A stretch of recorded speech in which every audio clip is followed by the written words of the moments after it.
യൂട്യൂബിന് വിട. സൂര്യയിലെ എല്ലാ പരമ്പരകളും സംരക്ഷണത്തിന് ശേഷം തികച്ചും സൗജന്യമായി സൺ നെക്സ്റ്റ് ആപ്പ് ഡൗൺലോഡ് ചെയ്യൂ. കണ്ടാസ്വദിക്കാം നിങ്ങളുടെ പ്രിയ പരമ്പരകൾ. അധികം കഷ്ടപ്പെടുത്താതെ മുന്നോട്ടു പോകാൻ ഇനി എന്തൊക്കെ കള്ളത്തരങ്ങളും കാപട്യങ്ങളും കാണിക്കേണ്ടി വരുമെന്നും എനിക്കറിയില്ല. ഒന്ന് ജീവിച്ചു പോകാൻ വേണ്ടി ഇങ്ങനെയൊക്കെ ആവേണ്ടി വരുമെന്ന് ഒരിക്കലും ഞാൻ വിചാരിച്ചിരുന്നില്ല അച്ഛാ.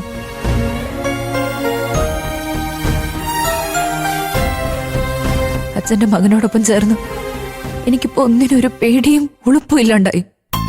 പണ്ടൊക്കെ ആരെങ്കിലും ഒരു വാക്ക് ദേഷ്യത്തിൽ സംസാരിച്ച എനിക്ക് കരച്ചിൽ വരുമായിരുന്നു.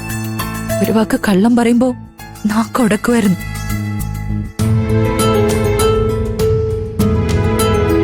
ഞാൻ കള്ളം പറഞ്ഞ അത് കള്ളമാണെന്ന് എന്റെ മുഖത്ത് എഴുതി വെച്ചതുപോലെ കാണാന്ന് അമ്പിളി ചേച്ചി എപ്പോഴും പറയായിരുന്നു.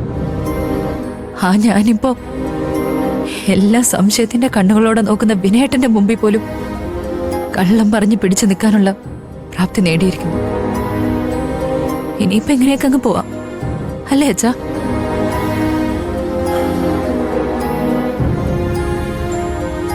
ഞാൻ എന്താ മോളെ നിന്നോട് പറയണ്ടേ? നീ ഇവിടെ വരുമ്പോ നീ എങ്ങനെയുള്ള കുട്ടിയായിരുന്നു എനിക്കറിയാം. ഇന്നിപ്പോ ഇങ്ങനെയൊക്കെ ആയിട്ടുണ്ടെങ്കിൽ അതിന് കാരണം എന്റെ മകനാണെന്നും അറിയാം. അവനെ നേരെയൊക്കെ എടുക്കാൻ ഇനി എന്നെ കൊണ്ട് പറ്റില്ല മോളെ. ദൈവം വിചാരിച്ചാൽ പോലും ചിലപ്പോ അവൻ നന്നാവില്ല. പിന്നെന്താ ചെയ്യാ? നിനക്കും മക്കൾക്കും ജീവിച്ചു പോകാൻ വേണ്ടി എന്നെ കൊണ്ട് ചെയ്യാൻ പറ്റുന്നത് ചെയ്യാ. മരിക്കുന്നത് വരെ നിങ്ങളുടെ കൂടെ ഉണ്ടാവും മോളെ. നിങ്ങൾക്ക് വേണ്ടി എന്തും ചെയ്യാൻ അച്ഛനൊരുക്കാം. അവനെ കൊണ്ടുള്ള ശല്യം സഹിക്കാതാകുമ്പോ മോളെന്നോട് പറഞ്ഞാ മതി. വേണമെങ്കിൽ അത് ഞാൻ തീർത്തു തരാം.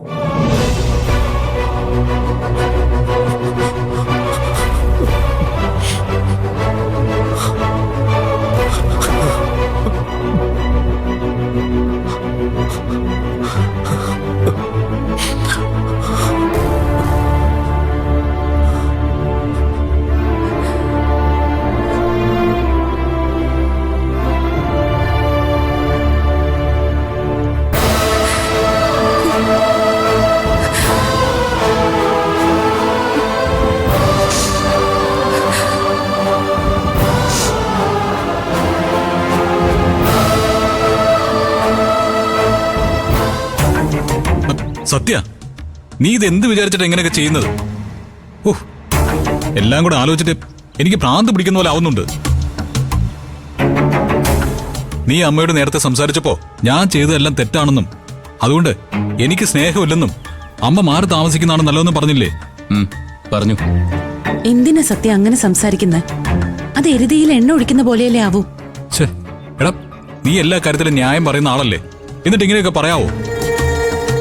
ഞാൻ പറഞ്ഞതിൽ തെറ്റുണ്ടെന്ന് എനിക്ക് ഇപ്പോഴും തോന്നുന്നില്ല. നീ ഇങ്ങനെയൊക്കെ സംസാരിച്ചിട്ടല്ലേ ഇവിടെ ഈ കണ്ട പ്രശ്നങ്ങളൊക്കെ ഉണ്ടായത്? എന്ത് പ്രശ്നം ഉണ്ടായെന്ന് എന്തേട്ടൻ പറയുന്നത്? എടാ, അമ്മയും സോനയും ഇറങ്ങിപ്പോയത് നീ കണ്ടില്ലേ? അതിനുവേണ്ടി തന്നെയാ ഞാൻ അങ്ങനെയൊക്കെ പറഞ്ഞത്. അവര് വേറെ വീട്ടിൽ താമസിക്കുന്നതാണ് നല്ലത്. തൊട്ടതിനും പിടിച്ചതിനും എല്ലാം ഈ വീട്ടിൽ വഴക്കാ. രണ്ടുപേരും ഇവിടുന്ന് മാറി താമസിച്ചാ അതിനൊരു അവസാനം ഉണ്ടാവുമല്ലോ. എന്തൊക്കെയാ ഇവിടെ നടക്കുന്നത്? ഒന്ന് തീരുമ്പം മറ്റൊന്ന് എന്ന് പറഞ്ഞ് പ്രശ്നങ്ങൾക്ക് മാത്രം ഒരു കുറവില്ല ഇവിടെ. സോനോ ഓഫീസിൽ വന്നിരുന്നു. ഞാൻ ചിലങ്കയ്ക്ക് ജോലി ശരിയാക്കി കൊടുക്കുന്ന കാര്യം അവള് കേട്ടുന്നാ തോന്നുന്നത്. അതിന്റെ ദേഷ്യത്തിലായിരിക്കും ഇപ്പൊ ഇവിടുന്ന് ഇറങ്ങിപ്പോയത്. എടാ, എന്തിന്റെ പേരിലായാലും അമ്മയും സോനയൊന്നും ഇവിടുന്ന് പോയത് എനിക്ക് അംഗീകരിക്കാൻ പറ്റില്ല. അമ്മയോടുള്ള സ്നേഹം കൊണ്ടാണ് ഇന്ദിര നിനക്ക് അങ്ങനെയൊക്കെ തോന്നുന്നത്. പക്ഷേ എത്ര സ്നേഹം കാണിച്ചാലും സുശീലയ്ക്ക് അതൊന്നും മനസ്സിലാക്കാൻ കഴിയില്ല. യഥാർത്ഥ സ്നേഹം എന്താണെന്ന് മനസ്സിലാക്കാൻ കഴിവുണ്ടായിരുന്നെങ്കിൽ അവൾ ഒരിക്കലും അനുവിനെ കുറ്റപ്പെടുത്തില്ലായിരുന്നു. അതൊക്കെ ശരിയായിരിക്കും എന്ന് കരുതി അമ്മയും സോനയും ഉപേക്ഷിക്കാൻ പറ്റുമോ? ഒന്നാമതേ അമ്മയ്ക്ക് എന്നോട് ദേഷ്യമായിട്ടിരിക്കുമായിരുന്നു. അതിനിടയിൽ ഇവൻ ഇങ്ങനെ ഒരു കുഴപ്പമുണ്ടാക്കി വെക്കേണ്ട കാര്യമുണ്ടായിരുന്നോ?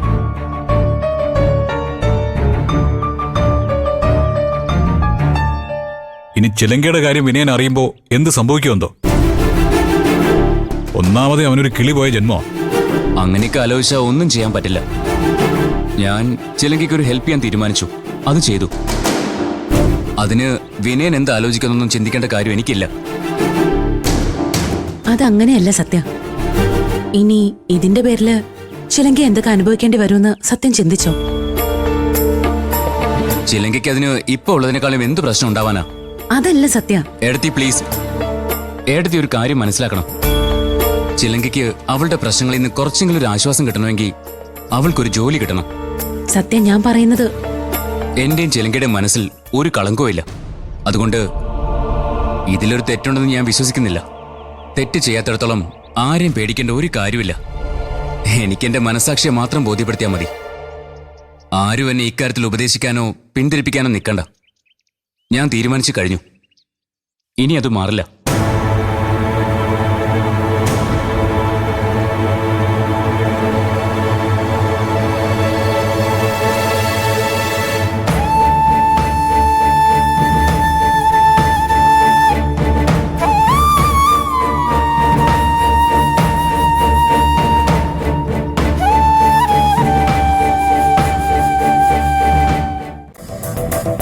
ഞാൻ പറഞ്ഞില്ലേ, അന്ന് സോന ചോദിച്ച സമയത്ത് ഇവിടെ വേക്കൻസി ഉണ്ടായിരുന്നു.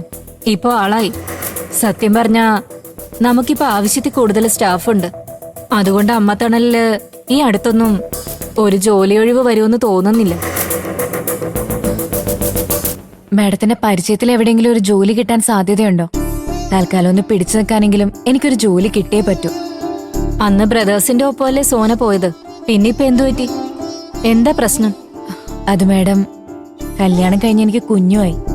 ഇനി ഏട്ടന്മാരുടെ ഔദാര്യത്തിൽ ജീവിക്കാന്ന് പറഞ്ഞ അതിന്റെ ഒരു ബുദ്ധിമുട്ട് മാഡത്തിന് പറഞ്ഞാൽ മനസ്സിലാവുമല്ലോ. മനസ്സിലാവും. ഞങ്ങൾ രണ്ടുപേരും കൂടി ഒരു ചെറിയ വാടക വീടെടുത്ത് താമസിക്കാന്ന് വിചാരിക്കുന്നേ. ഇക്കാലത്ത് ജോലി ഉണ്ടെങ്കിൽ തന്നെ ജീവിക്കാൻ ബുദ്ധിമുട്ടാ. അപ്പൊ ജോലി ഇല്ലാതെ വന്നാൽ എങ്ങനെ കഴിയും? എല്ലാത്തിനും മക്കളുടെ മുമ്പിൽ പോയി കൈനീട്ടാൻ പറ്റത്തില്ലല്ലോ. ഇവക്കൊരു ജോലി കിട്ടിയാ തൽക്കാലം ഞങ്ങളൊന്ന് പിടിച്ചു നിൽക്കും. അതുകൊണ്ട് മാഡം ഒന്ന് സഹായിക്കണം. അമ്മ തണലിന്റെ കീഴിൽ തന്നെ ഒരു ഡി അഡിക്ഷൻ സെന്റർ ഉണ്ട്, മനസ്സ്. അവിടെ ഒരു ഒഴിവുണ്ട്. പക്ഷേ കുറച്ച് റിസ്ക് ഉള്ള ജോലിയാ. ഡി അഡിക്ഷൻ സെന്റർ എന്ന് പറയുമ്പോ അറിയാലോ, വിഡ്രോവൽ സിൻഡ്രോം ഉള്ള പേഷ്യൻസ് ഉണ്ടാകും. അവരൊക്കെ ഇടയ്ക്ക് വയലന്റ് ആവും. അതൊക്കെ മാനേജ് ചെയ്യേണ്ടി വരും. റിസ്ക് ഇല്ലാത്ത എന്ത് കാര്യ ലോകത്തുള്ളത്? സാരില്ല മാഡം, ഞാൻ ചെയ്തോളാം. അതൊന്ന് ശരിയാക്കി തരാമോ? ശരി, ഞാൻ സംസാരിക്കാം.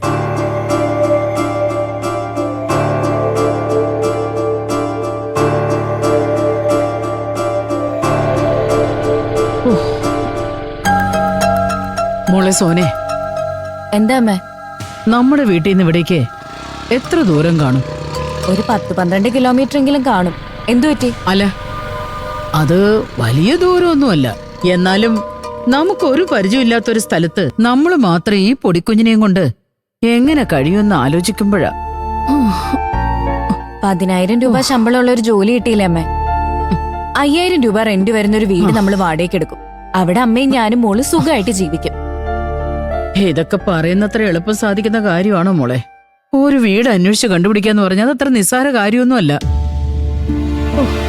ഒന്നും അത്ര നിസ്സാരമല്ലെന്ന് എനിക്ക് അറിയാമേ. അതുകൊണ്ടാ ആദ്യം ഞാനൊരു ജോലി സമ്പാദിച്ചത്. ഇന്ന് വീട്ടിലേക്ക് പോയി നാളെ നമ്മൾ ഇവിടെ തങ്ങാൻ തയ്യാറായി തിരിച്ചു വരും. 2-3 ദിവസം നമുക്ക് ജോലി സ്ഥലത്ത് തന്നെ താമസിക്കാൻ പറ്റും. അതിനുള്ളിൽ നമുക്ക് മറ്റ് സ്റ്റാഫിന്റെ സഹായത്തോടു കൂടി ഒരു വീട് സംഘടിപ്പിക്കാൻ പറ്റും. അപ്പോ നീ ഇതുമായിട്ട് മുന്നോട്ട് പോകാൻ തന്നെ തീരുമാനിച്ചു അല്ലേ? പിന്നല്ലാതെ, മുന്നോട്ട് വെച്ച കാല് ഇനി പിന്നോട്ട് വെക്കുന്നില്ല. എന്താ അമ്മയ്ക്ക് വിഷമമുണ്ടോ? വിഷമമില്ലാതിരിക്കൂടി. നമ്മൾ ഇങ്ങനെ ജീവിക്കേണ്ടവരാണോ? എന്റെ 2 ആൺമക്കൾ അധ്വാനിച്ചു കൊണ്ടുവരുന്ന വെച്ച് എത്ര സുഖമായിട്ട് കഴിഞ്ഞവരാ നമ്മള്. നിന്റെ ഏട്ടന്മാർ ഇതുവരെ നിനക്ക് എന്തിനെങ്കിലും ഒരു കുറവ് വരുത്തിയിട്ടുണ്ടോ? ഇല്ല, അവരെനിക്ക് എല്ലാം തന്നു. ഒപ്പം ചില പാഠങ്ങളും പഠിപ്പിച്ചു. അതാ എന്നെ കൊണ്ട് ഇങ്ങനെ ഒരു തീരുമാനം എടുപ്പിച്ചത്. ഇതിൽ നിന്ന് ഞാൻ എന്തായാലും മാറില്ല. അമ്മയ്ക്ക് എവിടെ വിട്ട് വരുന്നതിൽ നഷ്ടബോധം ഉണ്ടല്ലേ? ഉണ്ടടി. ഞാനും നീയും അനുഭവിക്കേണ്ടത് കൂടി ഇനി മുതൽ അനുപമ ഒറ്റയ്ക്ക് അനുഭവിക്കേണ്ടി വരില്ലെന്ന് ഓർക്കുമ്പോഴാ എനിക്കും